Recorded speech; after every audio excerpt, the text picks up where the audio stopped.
All right, Minnesota actually won this one 34-20. I thought this would be closer. It was not. Detroit falls to 3-5, while Minnesota's improving to 3-5. Stafford, he went 23 of 32, 71.9%, 211 yards, 6.6 average yards per attempt, one touchdown, two interceptions for him, was sacked twice. Quarterback rating of 73.8. Chase Daniel, 8 of 13, 61.5% for 94 yards, 7.2 average, one on one with the touchdown to interception ratios, was not sacked, rating of 77.1. So, in total, 292 yards, 6.8 average, two touchdowns, three picks, two sacks, and a 74.8 quarterback rating. Now, on the ground, Minnesota struggled a little bit. DeAndre Swift, 13 carries for 64 yards, 4.9 yards a carry. Kerryon Johnson, 4 for 29, 7.3 yards. Adrian, 8 of 29 for 3.6. Daniel carried ones for 5, and Amendola ones for 2. 27 carries, 129 yards, 4.8 average yards per attempt for them. Now, receiving, Danny Amendola led them by a pretty wide margin, actually, with Kenny Golladay out. Danny Amendola had 7 catches for 10 targets for 77 yards, did not score. Marvin Jones scored on 3 catches for 4 targets for 43 yards. Hawkinson 5 for 8, 39 and a score. And then it kind of drops off from there. Kerryon Johnson 3 of 3 for 36. DeAndre Swift 3 of 5 for 33. Quintez Cephas 2 for 2 for 31. Marvin Hall 3 of 5 for 28 after getting that really long target in the beginning, like first play of scrimmage of the game. Adrian 3 of 5 for 14, and they were 6 of 12 on third down, so 50%, 40% in the red zone, going 2 for 5, -3 in the turnovers, and 32 minutes 49 seconds of possession time, 3 penalties for 37 penalty yards. Minnesota, Kirk, I think he played a pretty solid game today. He did what he was asked to do, which is kind of where I think normally is where we like to have him, because we already know he's not necessarily the Russell Wilson where he's gonna basically will you to victories all the time. So, but he did what he was asked. 13 of 20, 65%, 220 yards and 11.0 yards average per attempt. 3 scores, no interceptions, was sacked once, -8, and 141.7 quarterback rating. Now on the ground, Dalvin Cook showed up again. And Dalvin Cook had 22 carries for 206 yards, 9.4 average yards per carry. Had a 70-yard touchdown and a 5-yard touchdown in this game. Madison, 12 carries, 69 yards, 5.8 average yards per attempt with an 18-yard carry. So Minnesota ran the ball 34 times today for a whopping 275 yards and an 8.1 average yards per attempt. And obviously Dalvin's 2 scores. So in the receiving game, not too much was done there. Jefferson led them in yards today, 3 of 4 targets for 64. Cook 2 of 2 for 46. Rudolph 3 of 4 for 40. Thielen 2 of 5 for 38. Abdullah 1 of 1 for 22 yards and a score. Irv was targeted 2 times. He was 4 times. Caught 2 of those, only for 10 yards. But those two catches, 2 scores. Nice to see Irv Smith getting involved here. They were 4 of 10 on third down, so only 40%, which is right around their season average. 3 of 4 in the red zone, 75%, plus 3 turnovers, 27 minutes and 11 seconds of possession time. And they were penalized quite a bit. I think these still need to come down. Penalized 9 times, 69 yards in the penalty yardage. Now, to actual thoughts and things. So offensively, I think at least for this season, looks like they found their offensive line combination. This looks like to be the winner. And even though Elflein is designated to return and all of that, I say keep this group. It's kind of gelling together. It's not looking bad. Keep this group. Just keep this group together. And at least for this season, I know in the offseason there's going to be moves that need to be made financially, specifically with Reef. But at least for this season, That's what that is. And then obviously that does nothing but help Dalvin Cook, it's the Dalvin Cook show. I think we all know that. We've known that for a couple seasons now.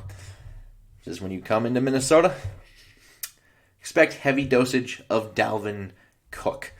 And then aside from a few miscues in the passing game, Thielen mainly, it just felt like sometimes some of those are a little off. Like it was like, Not used to seeing Kirk and Thielen not on the same, like in that same wavelength that they kind of weren't today.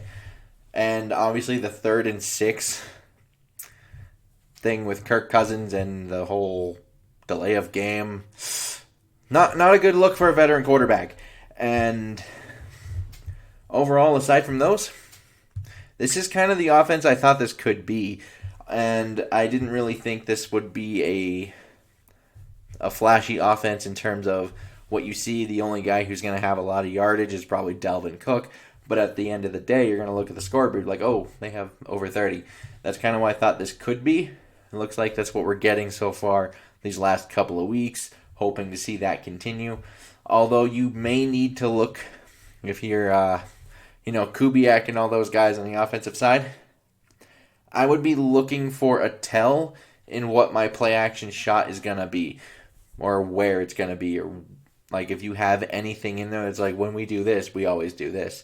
Because that one sack, corner blitz, Desmond Trufant, play action, straight drop back, looked exactly like that Green Bay sack in week 1.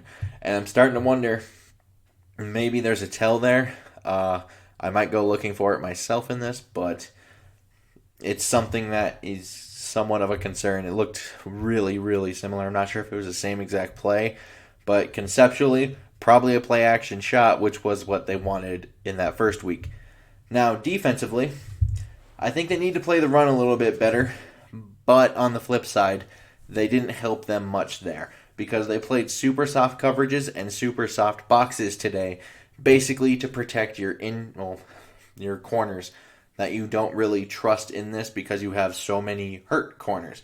So the few corners you have healthy, don't really trust them. Play soft boxes, play soft coverages.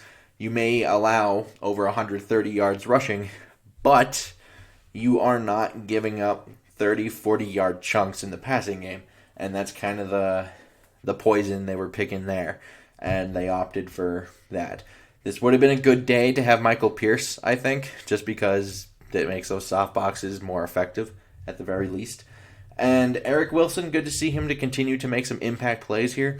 I believe that's his 3rd interception, I think he got one against Indy, pretty sure. And I don't know, it kind of makes you wonder, at the end of this season, is Barr a trade candidate or a pay cut restructure kind of guy?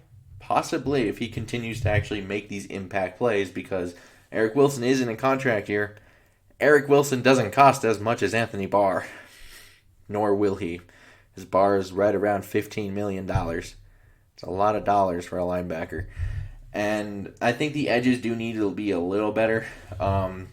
Just as a quick example, Hercules Mataafa against, it was like 3rd and 10 in the 3rd quarter, and there was a little stunt they ran around. Excuse me.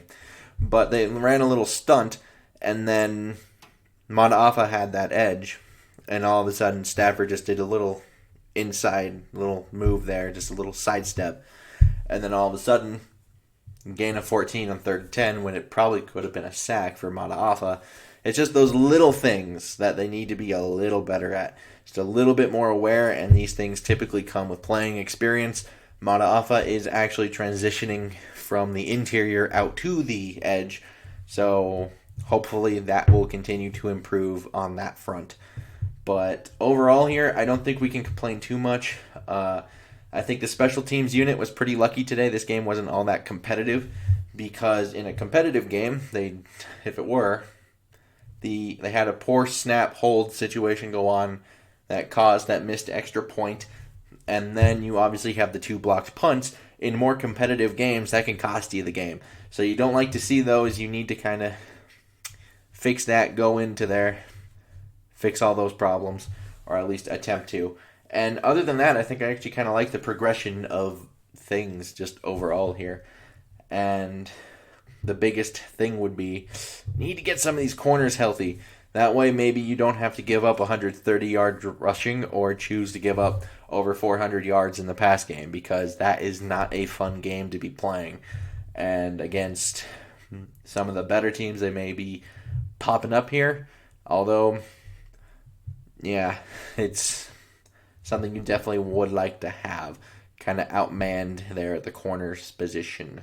But yeah, I would like to know your guys' opinions down below. Thoughts, comments, all that good stuff. Really good to have. Helps YouTube and all that. So, but until next time, I bid y'all adieu.